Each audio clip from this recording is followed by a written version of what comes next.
Do you rebalance at the end of the year, beginning of the new year, or when something happens in life? We're going to talk about the art of rebalancing and why it's important this week here on Red Zone Retirement Program.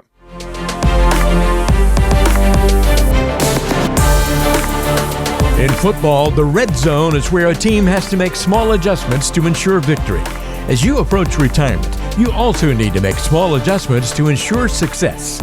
This is the Red Zone Retirement Program with registered investment advisor and enrolled agent John Mears of Mears Money Management. Hey everybody, welcome into the podcast. Thanks for hanging out with John Mears and I as we talk investing, finance, retirement. And Coach, let's talk about the art of rebalancing, when and why you need to do it and why it's important and all that good jazz. What's going on? How you doing? Doing well. This is one of my nerd fest biggest fun topics I like to talk about. Please hang in there. I could actually talk for hours about this. I'm going to try and condense it into 10 minutes here, but rebalancing is. I'll go Carol Burnett on you. If you get talking too much, I'll pull my ear. If I start talking loud and spitting and getting all excited like a football coach at halftime, just let me be a little bit. But I love rebalancing. I think that's one of those little hidden things in financial planning that people don't talk about, which is a super powerful tool. Very true. Now I got to ask. We talk a little sports here as well as finance on there. So, are your area? Are you in the Bay? Are you kind of Bay Area? Are you Niners country? Southern California. My daughter's boyfriend is a huge 49er fan. Like knows every player in the history of the franchise. But we're down in LA. So you're LA, Rams and Chargers country. So we'll go to the SoFi to see that. Yes. Okay. So you were talking about coaches getting animated in their post-game stuff. So at the time we're taping this, there was a game a couple of weeks ago where the Lions just barely won. My terrible Lions of 30 years, which are now not terrible.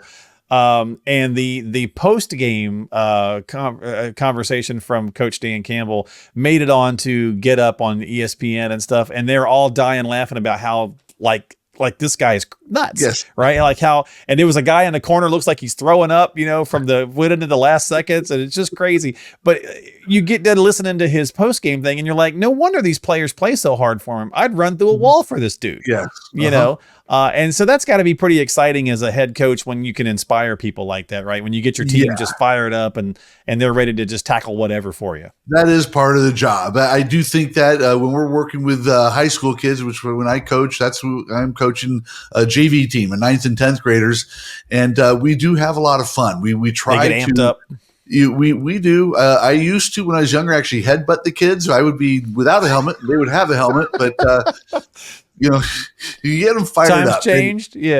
Nowadays, I'll just light up the opponent's jersey or a hat or something like that. That gets them. They go nuts over that. But nice. It's part of motivation. And actually, when we're trying to motivate our own clients, we have to kind of get a little fired up sometimes. You have to get the clients motivated, because it is for their own good, even though players that are young in high school don't quite understand that it's for their own good. But, they have to know that I'm in it for them, that this is why I'm doing it. So, I'm just a resource here. This is up to you. You're the reason why we're winning and losing, but I'm here as a resource. Same thing with your retirement. This is up to you, but I'm here as a resource. I know how to win. I know how to get you through retirement. Just, follow my lead a little bit. Exactly. All right, well, let's dive in here. So what is rebalancing? Let's start with a baseline for folks. What is rebalancing? Why is it important? Okay, great question. So the easiest way to do this is through a simple example, but rebalancing is, first of all, we have to kind of do, I'm going to hate using these terms here, risk tolerance, which is really how much can you handle the ups and downs of the market. That's really what risk tolerance is. It's a fancy word. I used to actually have clients go through a questionnaire. Compliance kind of makes me do it. I hate doing that, but you can kind of get a vibe from people, really how well they're going to handle the ups and downs. But also when you get into retirement, you're going to not want a lot of volatility. So you're going to factor that into how you develop a portfolio. So use an example here. If you have 50% stocks and 50% bonds, this is the simplest way to do this. And it is 1998 and 1999 where the stock market's taking off. Bonds didn't go down, but stocks went up so much that it's possible that your portfolio was out of whack. It was 70-30. Well, instead of worrying about whether you should be in, out, reading Money Magazine or anything like that, what you do, rebalancing means you skim some of those profits. You don't sell everything. You just skim profits, get back down to 50%. Get back in your risk tolerance, right? Get back into your profile. Buy more bonds and get right back to that original intellectually discovered amount that you had. And so what this does, it takes the emotion out of what you're doing. And this is what I tell people. It also allows you to systematically buy low, right, and sell high, right, over and over and over again.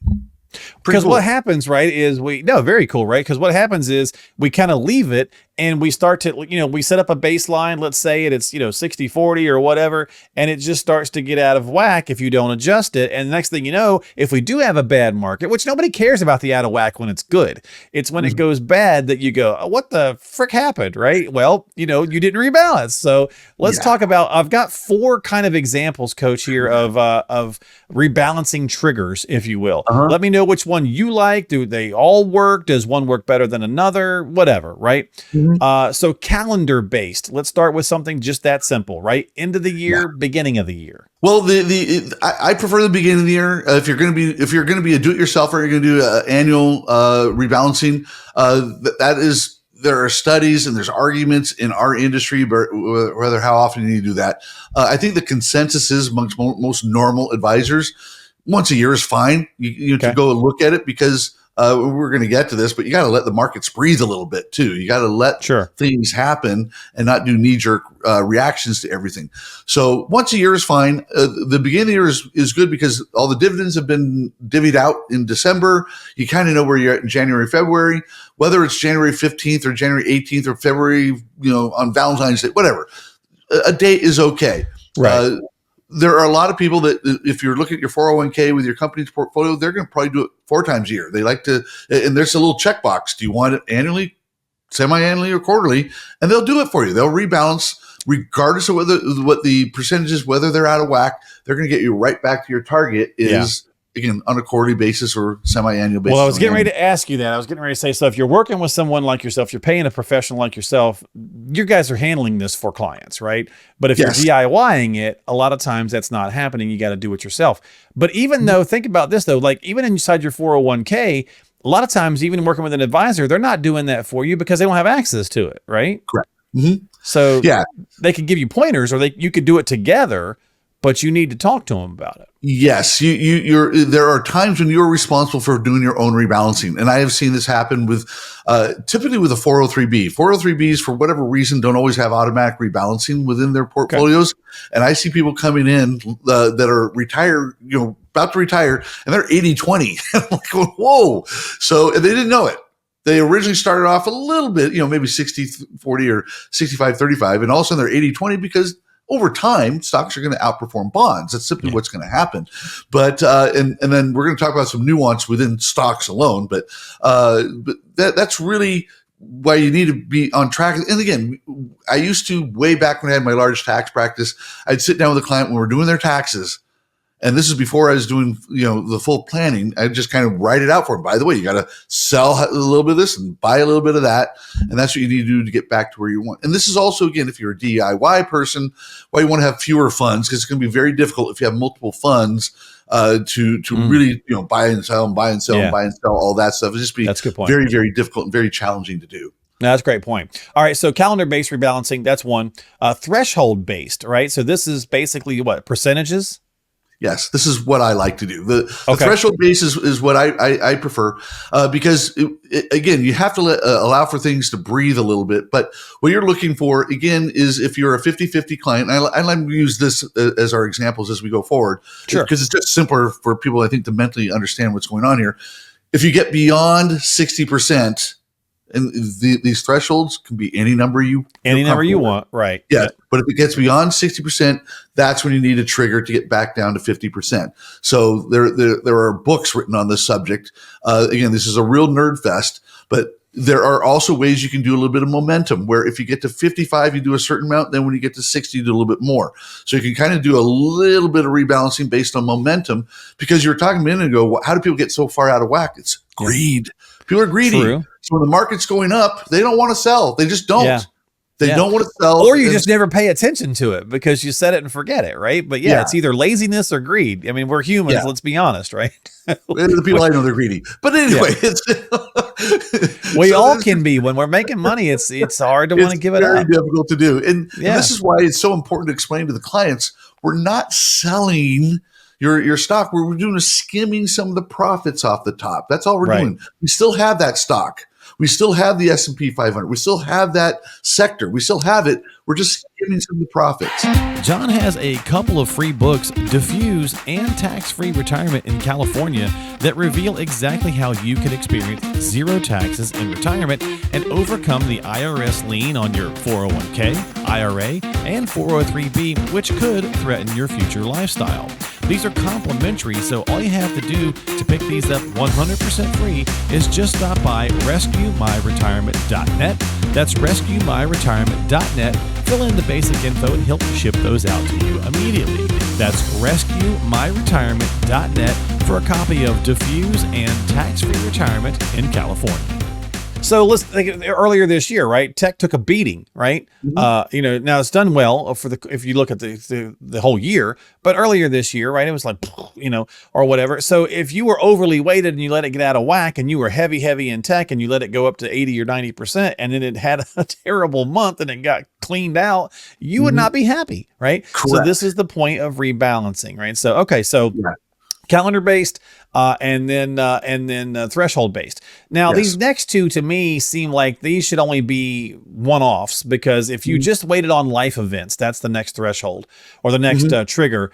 If you got married or you got divorced or you had an inheritance or you hit retirement, well, if you're lucky in life, you may not have any of it. You may get married and you may hit retirement. Nothing else may ever happen. So you can't go long stretches of period with never rebalancing either, right? But it could serve as a one-off life event happened. Let's make a change. Yeah. And this is where I think this isn't really in the category of rebalancing. I think there's more adjusting the portfolio at this point in time. So if something's happening, you might adjust from, again, upward to 70-30 or downward from 70-30 down to 50-50 or whatever it may be. Don't like to go below 50-50 for people. I just don't think that's reasonable. I don't think it's prudent.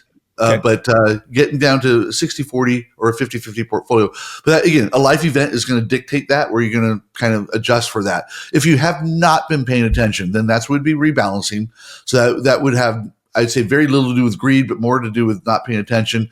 Something happens, a life event. Again, you're going to retire. There's a spouse, new grandbaby, whatever. Yeah. So if anything happens, then you might want to adjust at that point. But again, I think that's more of a change in portfolio rather than a rebalancing issue there. Okay.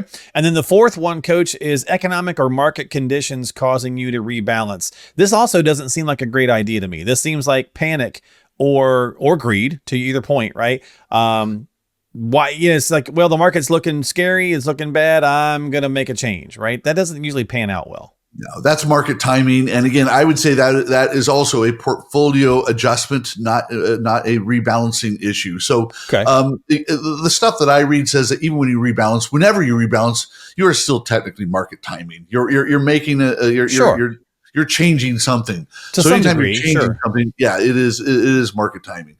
So I think that if you're predicting that whether or not this president or that president's going to get elected, and I do run through, come across this, that is, again, market timing. You're trying to guess the future. And what I believe with rebalancing, we're trying to eliminate the emotion, which is why I believe in, the threshold based rebalancing, because that takes all the emotion out of it. You're not on the internet 3 o'clock in the morning. Your pupils aren't dilated, trying to figure out what's up and what's down, what stock to buy, what options to do. None of that. You don't have to. It's simply going to be a very emotionless mathematical calculated kind of approach.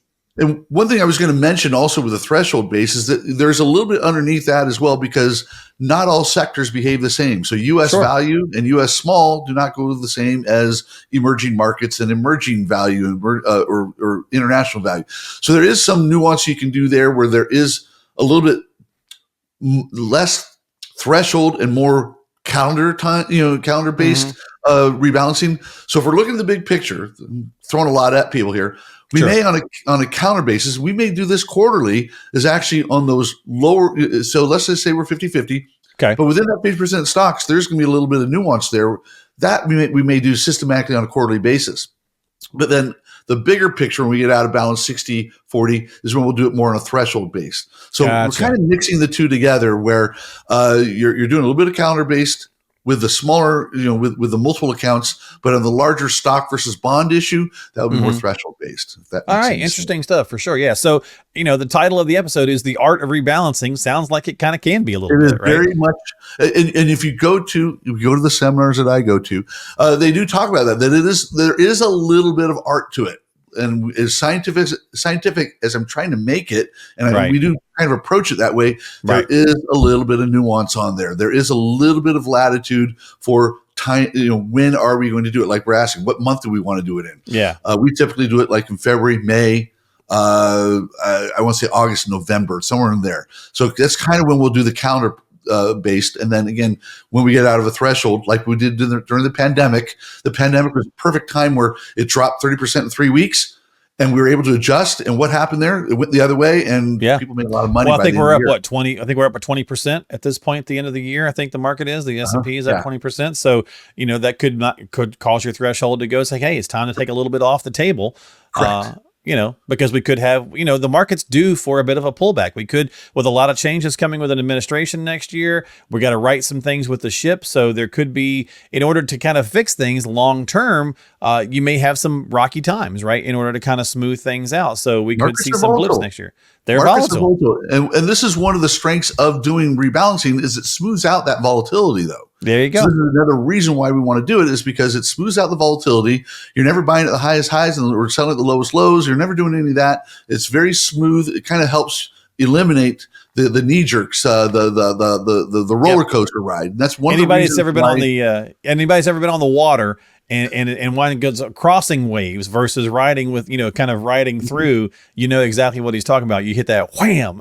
And the boat starts slamming on the front, and then your wife yells at you, and she's not happy. So, all right, well, there you go. So the art of rebalancing, as always, if you need some help, and you probably do, speak with a qualified professional, find one in your area, reach out to Coach, whatever you do, but take some action for yourself. And of course, we've got plenty of links for you to check out. If you need some help, go to bookachatwithjohn.net to get started and have a conversation with Coach John Mears.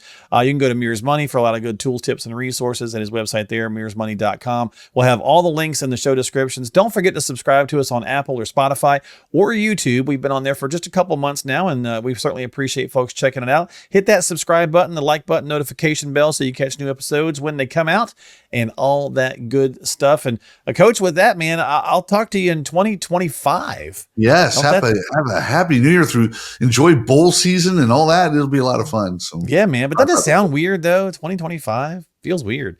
Like I know. I want to know where my flying car is. I've been waiting on it for years. Yes. The Jetsons lied. Yeah, they did. All right, we'll see you next time on the Red Zone Retirement Program with Coach John Mears. Enjoy your holiday season. We'll be back in January with new episodes here on Red Zone Retirement Program. Advisory services offered through Mears Money Management, Inc., an RIA registered in the states of California and Texas. California Department of Insurance License number 0685203.